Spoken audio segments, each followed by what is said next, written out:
नमस्कार जय जगन्नाथ मो गहणे अच्छा राजाराणी रंगमंचर प्रयोजक प्रयोजिका आउ कौन कहवा ना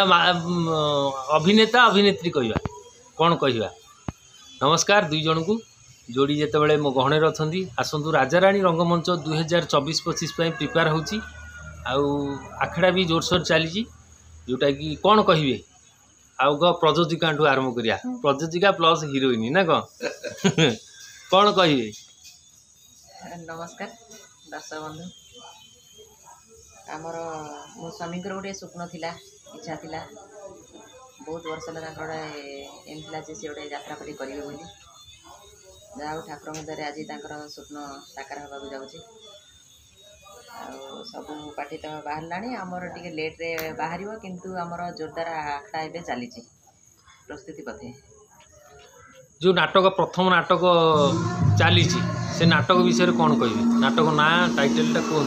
ना बोली आमर हूँ जाजपुरिया बंधु जाजपुर आम गोटे करूँ से ना देखो जाजपुरिया बंधु जेहेतु आम हूँ जाजपुर विरजा क्षेत्र नहीं गोटे नाटक तार कहतु रचना निर्देशना क्या कौन के प्रिपेयर कर जोटा कि दर्शक आगामी दिन में नाटक देखा पाइबे। रचना तो हूँ कहानी आम निजे स्थिर कर निर्देशना हिसाब से लोक नजर को से न आसले भी बहुत भल निर्देशक अजय दत्त से आपण को धन्यवाद कहीं ना आग धाड़ी नाट्यकार निर्देशक आजिका डेट्रे माने बड़ बड़ यात्रा अनुष्ठान प्राधान्य दौरान किंतु किछि आउटे कथा जो माने राइटर डायरेक्टर जो माने से माने एमती अछंती कथार अछि परदा आडवाल जो माने रही जाती से माने के जानि परंती सेमिति भी किछि अछंती राइटर डायरेक्टर आमे ताको आनिछु जे लोकलोचन को जणेबा पाई से मानो के प्राधान्य दियंती से कोन करि परिबे कोन नाही किंतु आमे सुजोग दउ से मानो जे जो नाटक प्रस्तुत होची तथापि केबे सुधा दर्शक देखा पाइबे फाइनल बीजेम नाटक तो आम बर्तमान सुधा गोटे नाटक बर्तमान 12 सीन हो गला आम लेट रिहर्सल स्टार्ट करूँ जेहेतु आम गोटे एत बड़ा बजेट आम के सक्सेस हबू केमती कौन करवा जाऊ शेष समय आम सब जिन निष्पत्ति नलु जे टोटाल जिन नुआ करी बोली जो आप देखते बर्तमान पेंडाल गेट काम सब चली अल जिन रोसे हांडी आटिका पाखु आरंभ कर सब जिन नुआ कर टोटाल भी टोटाल नुआ जिन आम प्रस्तुति टी पछई जा पछई गले सुधा दर्शक मानकर भल पाइबा निश्चित रमती रदि रुचि की नजर को आणिकी आम सेमती प्रस्तुत हबू निश्चित भाव दर्शक मान भल पाइबे से जिन को आम प्राधान्य देकी आम प्रस्तुति होचु नाटक निश्चित भाव में दर्शक मान मन छुईब आउ रेकर्ड डांस मेलोडी दमदार मेलोडी तो प्रत्येक दिन मु रखी टीसोरी प्रत्येक दिन टीसोरी मेलोडी दर्शक मान देखिबार सुजोग पाइबे। सुधाकर बसंत सार रही विलियन निश्चित भाव में नुआ गेटअप लोक मान निश्चित भाव में मन छुईला भाई एक्टिंग भी से करेंगे गोटे दर्शक महल गोटे चिंता माने एबे आलोचना चलती गोटे कौन कुकुर आसूची पेंडाल बुलिबो से केते दूर सत्य सत्य हाँ से जिनस बर्तमान सुधा मुझे डिक्लेयर करना किंतु मार्केट रे हला हलाणी जे एमती गोटे किछि नुआ जिनस पेंडाल रे बाहरिबो सेटा तो फर्स्ट नाटक ना सेकेंड नाटक पाक प्रस्तुत अच्छु तेणु जेहेतु मुझे आणिकिना ओपन करना डिक्लेयर करना बर्तमान जी प्रस्तुति भी अच्छी बहुत अच्छी किसी ना प्रत्येक दिन टीसोरी मेलोडी दर्शक मैंने देखिए रंगमंच सामना सामनी सुधाकर बसंत भली जन महान कलाकार अभिनय भी देखिपारे तांगे तो यात्रा कलाकार मुझे टाइम नहीं सीरियल स्टार मुझे मुझी लिपि अच्छी आम सान भाई कुमार अच्छी आ प्लस आर्टिस्ट मान सब बहुत अच्छा सीरियल पिंकी अच्छी आउ सब बहुत बहुत कलाकार सब नहीं रेकर्ड डांस भी सुधा चंदन निश्चित कोरियोग्राफर वायरल मास्टर से बर्तमान आउ से रेकर्ड डांस भी जो प्रस्तुत कर निश्चित भाव में दर्शक पाखे निश्चित भाव में मन छुईब सब प्रकार प्रस्तुति रही समय कह कौन हम गोटे आर्टिस्ट रु प्रयोजक गोटे मेंटाली प्रिपेयर होगा पड़े गोटे वर्ष गोटे कैंप गोटे मैनेजमेंट सबू क्षेत्र को देखा पड़े सबू क्षेत्र देखले केते 2024-25 केते प्रिपेयर होती प्रिपेयर बोले मु प्रथम जिनस रखी कौन कमिटी की मो तरफ जे मोर कैंप दरकार कि मु एडवांस दरकार से जिनस मु प्रथम रखी ना मु कौन टे करुच्ची जो दर्शक बंधु जो कमिटी मो सहित जोगाजोग अच्छा प्राय बहुत कमिटी को जब जी जोगाजोग होती चाहिए भी दर्शक कमिटी ये बस फाइनाल हो कमिटी कहते नाटक आम फाइनाल हेले समस्त देखिए मन को छुईले इम्प्लीमेंट करके आम कार्ड टका समस्त मुझे इनभाइट कर जो मैंने मो सहित जोगाजोग कर फाइनाल नाटक आसतु आम कौ प्रस्तुति अच्छु देखु जे आम कौ लेवल आम के पैसा नवा दरकार से निष्पत्ति आपन करेंगे मु कहबी जे आम यात्रापाटी आम एति टका नौ ना से निष्पत्ति दर्शक मान कमिटी भाई मान छाड़ी आउ सी निज इच्छा आम जो कमिटी फिक्स हम से हिसाब से आम एडवांस रखू जो दिन रखू फाइनाल नाटक है एबे कौटू बहुत कमिटी आसुँच टଙ୍କା पैसा आम रखुना कि रखू भी ना आ प्रस्तुति कथा कहूँ निश्चित भाव में प्रथम कथा है मुझे दर्शक मान विषय कलाकार हिसाब से जानी दर्शक मान मन को छुईला बोली कौन घटना अच्छी से प्रस्तुति आम अच्छु समय कह बाहर को बाहर तो दर्शक चैनल माध्यम किसी प्रश्न करचंती जे विगत दिन में किसी कलाकार यात्रा इंडस्ट्री माने यात्रा को माने एमती प्रयोजक भाव में बाहरी पुणी फेलर मारी से क्षेत्र में टुकुना लिपि जोड़ी हिसाब से सेमती केबे माने माइंड रे नहीं जे मु कना एबे भी से कार्यरत अच्छा से भाया बहुत अनुष्ठान रे बाहरी गोटे जिनस मुझे जानी प्रत्येक जिनस आज मुझे जो टुकुना है आप सामने बसी मुझे टुकुना है नी नाटा सीना टुकुना थिला किंतु यात्रा एक्टर टुकुना कि यात्रा हिरो टुकुना कि आज आप जो परिचय मत टुकुना बोली जानते से दर्शक मान ये बसई दर्शक मान जब प्रकृत में आमको ग्रहण करेंगे आम आगू जीवु आ गोटे जिन सब मुझे जानी जीवन में कौन जिनसर रिक्स नने आगू जीवार ना आपड़ी उपास थे जो खाइबार मजा थाए आपण भोकिला फुल पेटर आपन मांस फुलाऊे से खाइबार मजा न थाए तेणुक अलरेडी मु भोकिला अच्छी आउ निश्चित भाव में मन कहूँ साग पखाड़ा भी शांति हेबी तेणुक आगामी दिन में कौनटा सक्सेस हम कहीपरूनी जो मुझे कौनटे करदेवी मो पाखे तो एत गोटे पैसा ना कि ये ना तेणुक समस्त मोर सहयोगी अच्छी जे मुझे यात्रापाटी करुँच समस्ते मत सहयोग करुँच जो कि यात्रापाटी बाहर जाऊँगी कौनटा हम समय अच्छा आपण को सहधर्मिणी केते सहयोग कर सहधर्मिणी तो सी तो टोटाल खाइबा पीवा छाड़ दी तेणुक मो टेंशन से बेसी टेंशन कहीं यात्रापाटीटा एत सहज कथा नुहे गोटे 150 परिवार मैंने जो मैंने प्रयोजक अच्छा आम विगत दिन में प्रतिज्ञा रखिलु यात्रापाटीटा एत सहज कथा नुह गोटे आर्टिस्ट हिसाब से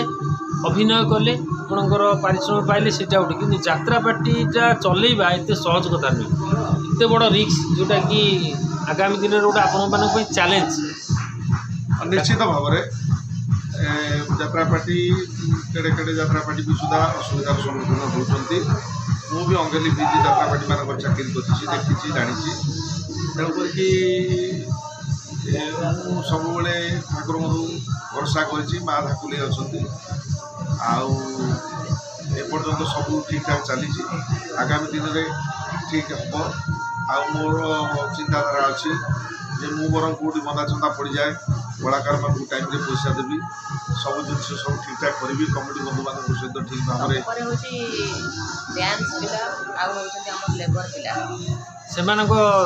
दुखटा आग बुझा दरकार आम निष्पत्ति नहीं दुखटा आम आग बुझू से दरमा गोटे दिन आगु आम देवु आउ खाइबा पीवा रहा से आम आग बुझू से आग आग धाड़ न हो पारती किंतु आग काम हो मुख्य मुख्य नायक से सब क्षेत्र में आगू जाती कि सब पछरे पकई दिखती कि आम प्राधान्य देव आग से कहीं जो पेंडाल गेट जो मैंने करती जदि टिके डिले करदे आपणकर गोटे दिन यात्रा बंद ता क्षेत्र में देखे सब क्षेत्र में देखे आम प्रत्येक तर्जमा करूँ जोटा सर्वे रिपोर्ट इमानकर भूमिका अति अति गुरुत्वपूर्ण किंतु जो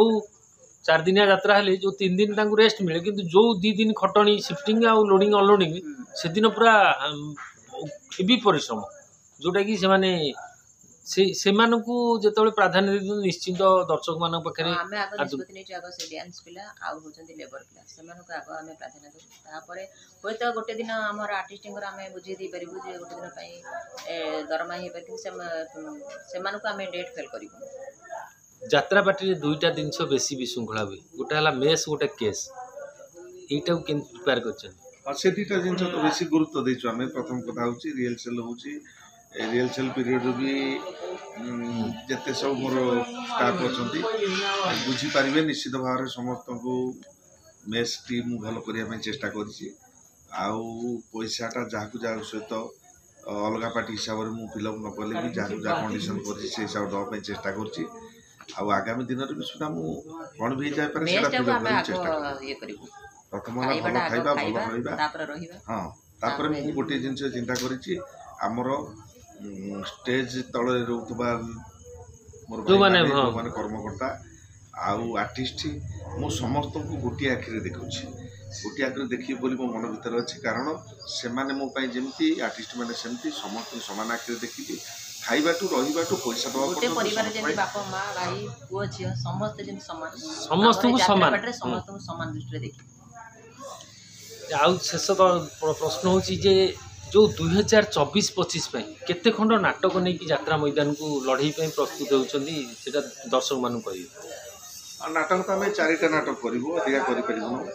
ଅଲଗା ନାଟପାର୍ଟି ମାନଙ୍କରେ ବି ନାଟକ ପୁରୁଣା ନାଟକ ଯାହାର ଅଛି ଫିର୍ ବି ସୁଦ୍ଧା 3-4ଟା ସବୁ କରିଛନ୍ତି। ଆମେ କିଛି ନହେଲେ ତ 4ଟା ନାଟକ କରିବୁ ନା। ଯେହେତୁ ଆମେ ନୂଆ ବାହାରୁଛୁ ବର୍ତ୍ତମାନ ଲେଟ୍ ବି ହେଇଗଲାଣି ଆମେ 4ଟା ନାଟକ କରିବୁ। 4ଟା ନାଟକ କରିକି ଆମେ ଲେଟ୍ରେ ବାହାରିବୁ। ଆଉ ସେଇ ହିସାବରେ ଆମେ ହଁ ଯେ ଆମେ କେଉଁ ରୁଟ୍ରେ ଯିବା କ'ଣ କରିବା ବହୁତ କମିଟି ମୋ ପାଖକୁ ଆସୁଛନ୍ତି କିନ୍ତୁ ସମସ୍ତଙ୍କୁ ମୁଁ କହିଛି ଯେ ମୁଁ କେଉଁ ରୁଟ୍ରେ ଯିବି ସେଇଟା ମୁଁ ନିଷ୍ପତ୍ତି ନେଇକିନା ମୁଁ ଆପଣମାନଙ୍କ ସହିତ ଯୋଗାଯୋଗ କରିବି। ଆଉ ନାଇଁ ଆପଣ ଯେଉଁଟା କହୁଛନ୍ତି ଯେ ଯାତ୍ରାପାର୍ଟି ବାହାରି ଗଲେଣି ମୋ ଜାଣିବା ଭିତରେ ଏ ବର୍ଷ ଖୁବ୍ ଜଲ୍ଦି ଯାତ୍ରାପାର୍ଟି ବାହାରି ଯାଇଛନ୍ତି। ଆମର ପ୍ରାୟ ଅଗଷ୍ଟ 15 ଅଗଷ୍ଟ ଏଇ ଅଗଷ୍ଟ ମାସରୁ ଆରମ୍ଭ ହୁଏ ପ୍ରକୃତରେ ମାନେ ଏଇ ଗଣେଶ ପୂଜା ଏଇ ଯେଉଁ ଦଶହରା ତାପର କ୍ୟାମ୍ପ ଗୁଡ଼ା କିନ୍ତୁ ଏ ବର୍ଷ ଲାଗିଲା ପ୍ରତ୍ୟେକ ଦର୍ଶକ ବି ଆମକୁ ମେସେଜ୍ କରୁଛନ୍ତି ଯେ ଏ ବର୍ଷ ଭାଇ କାହିଁକି ଜଲ୍ଦି ଯାତ୍ରାପାର୍ଟି ବାହାରିଗଲେ। ମୁଁ କହିଲି ସେଇଟା ଆନୁଷ୍ଠାନିକ କ୍ଷେତ୍ର ନାଟପାର୍ଟିର ଅଛି ପ୍ରସ୍ତୁତିରେ ସେମାନେ ଅଛନ୍ତି ସେ ବାହାରିଗଲେ ତେଣୁ କରିକି ତାଙ୍କ ସାଙ୍ଗରେ ତ ତାଙ୍କ ଦୌଡ଼ରେ ଆମେ ପାରିବାନି ଯେହେତୁ ଆମେ ନୂଆ ସବୁ କରୁଛୁ ଆମେ ସେଇ ହିସାବରେ ପ୍ରସ୍ତୁତ ହେଇକି ଆମ କଥା କହିହେବନି ସେମାନଙ୍କ ସାଙ୍ଗରେ ଆମେ ତୁଳନା ହେବାଟା ଠିକ୍ ନୁହଁ କିନ୍ତୁ ଆମେ ବି ସେ ଲେବୁଲ୍ ହେବା କି ନାହିଁ ସମୟ କହିବ ସେଇଟା ନୁହଁ। ଆଉ ତେଣୁକରି ସେ ପ୍ରସ୍ତୁତିରେ ଅଛନ୍ତି ବାହାରିଗଲେ ଆମେ ପ୍ରସ୍ତୁତିରେ ନାହୁଁ। ଆମେ ତ ସବୁ ଜିନିଷ ନୂଆ ତିଆରି କରୁଛୁ ତେଣୁ କରିକି ଆମେ ବାହାରିବୁ ପଛରେ ବାହାରିବା କିଛି ଅସୁବିଧା ନାହିଁ। ରାଜାରାଣୀ ପରିବାର ତରଫରୁ କ'ଣ ଶେଷରେ ମେସେଜ୍ ଦେବେ ଦର୍ଶକମାନଙ୍କୁ? ଆଉ ନିଶ୍ଚିତ ଭାବରେ ମୁଁ ରାଜାରାଣୀ ରଙ୍ଗମଞ୍ଚ ଯେଉଁ ଯାତ୍ରାପାର୍ଟିର ନାଁ ରଖିଛି ତାର ମୁଖ୍ୟ ମେସେଜଟା ରହୁଛି ଯେ ରାଜାରାଣୀ କହିଲେ କ'ଣ ବୁଝାଏ। ରାଜାରାଣୀ କହିଲେ ପ୍ରତ୍ୟେକ ମଣିଷ ଯଦି ଗୋଟାଏ ରାଜା ଭଳିଆ ମୋ ପାଖରେ ପଇସା ଥିଲେ ଯେ ମୁଁ ଜଣେ ରାଜା ଯାହା ପାଖରେ ଟଙ୍କା ଥିବ ସେ ରାଜା ସେଇଟାକୁ ମୁଁ କେବେ ନେଇନାହିଁ। ମୋର ଲକ୍ଷ୍ୟ ଜଣେ ରଜା ଭଳିଆ ରଜା ମାନେ ଅର୍ଥ କ'ଣ ଯେମିତି ରାମଚନ୍ଦ୍ର ରଜା ଥିଲେ ସେ ସେମିତି ସଚୋଟ ଥିଲେ ଧର୍ମୀ ଥିଲେ ଯେମିତି ସତ୍ୟବାନ ଥିଲେ ତେଣୁ କରିକି ମୋଟାମୋଟି କହିଲେ ହୃଦୟବାନ ତେଣୁକରି ଗୋଟାଏ ମଣିଷ ସେ ମୂଲ ଲାଗି ପାରୁଥାଏ ତାର ଯଦି ହୃଦୟ ଥାଏ ତେଣୁ କରିକି ସିଏ ନିଜେ କହିପାରିବ ଯେ ନିଜ ଉପରେ ମୁଁ ଭେଦ ଅଛି ମୁଁ ବି ରଜା ମୋ ସ୍ତ୍ରୀ ବି ରାଣୀ। ମୁଁ ରଜା ରାଣୀର ଅର୍ଥ ହେଉଛି ଏଇଆ ଜଣେ ସତ୍ ଚରିତ୍ର ଯେ ଟଙ୍କା ଥିଲେ ଧନ ସମ୍ପଦ ଥିଲେ ଯେ ରଜା ସେଇଟା ନୁହଁ। ପ୍ରକୃତ ହୃଦୟବାନ ବ୍ୟକ୍ତି ହେଲେ ହୃଦୟର ରଜା ଯାହାକୁ କହନ୍ତି ହୃଦୟର ରଜା ହୃଦୟର ରାଣୀ। ମୋ ସ୍ୱାମୀଙ୍କ ପାଖରେ କେତେବେଳେ ଯଦି ବି ପଇସା ନଥାଏ କି କେତେବେଳେ ଭଲ ମନ୍ଦ ଦୁଃଖ ସୁଖରେ ବେଶୀ ଥାନ୍ତି ଯେତେବେଳେ ମନଟା ତାଙ୍କର ଭାଙ୍ଗିଯାଏ ସେ ସେତେବେଳେ ବେଶୀ ସଜୀବ ହୁଅନ୍ତି। ଆଚ୍ଛା ତାଙ୍କ ମନଟାକୁ ସେ ସେତେବେଳେ ବଡ଼ କରନ୍ତି ମୁଁ ଭାଙ୍ଗି ସେ ନଥିଲା ବେଳେ ଯଦି ମୁଁ ଏଇଟା ପିନ୍ଧିବିନି ଖାଇବିନି ନାଇବିନି ମନ ଦୁଃଖ କରି ସେଇଟା ହେଉଛି ଭାଙ୍ଗି ପଡ଼ିବ ମନଟାକୁ ସେ ସବୁବେଳେ ସେ ରଜା ଭଳିଆ ତାଙ୍କର। ତେଣୁ ଆମେ ଦୁନିଆକୁ ଆସିଛେ ଦୁନିଆରେ କ'ଣ ଅଛି ଆଜି ମଣିଷ କାଲିକି ନାହିଁ ତେଣୁକରି ଯେତେ ଦୁନିଆରେ ଅଛନ୍ତି ସବୁବେଳେ ମନେ ରଖିବା ଆମେ ଜଣେ ଭଲ ମଣିଷ ହେଇକି ରହିବା ସମସ୍ତେ ଆମକୁ ଭଲ ପାଇବେ ଭଲ କାମ କରିବା। ତେଣୁ କରିକି ଆମ ପାଖରେ ପଇସା ନଥିଲେ ବି ଲୋକ କହିବେ ଲୋକଟା ନିଜର ଉଚ୍ଚମନା ଲୋକଟେ କି ଗୋଟେ ଭଲ ମଣିଷଟେ। ତେଣୁକରି ପ୍ରଥମ ଲକ୍ଷ୍ୟ ଜଣେ ଭଲ ମଣିଷ ଯେତେ ଦିନ ଦୁନିଆରେ ଅଛି ଭଲ ମଣିଷ ହେଇକି ରହିବା ବିଦାୟ ନେଇ ଗଲାବେଳେ ଗୋଟେ ଭଲ ମଣିଷର ସତ୍କର୍ମ ସତ୍କାର୍ଯ୍ୟରେ ନିୟୋଜିତ ହେବା ନାଇଁ କି? ଆଜ୍ଞା। धन्यवाद। आपण 2 जन को समय देते। जय जगन्नाथ।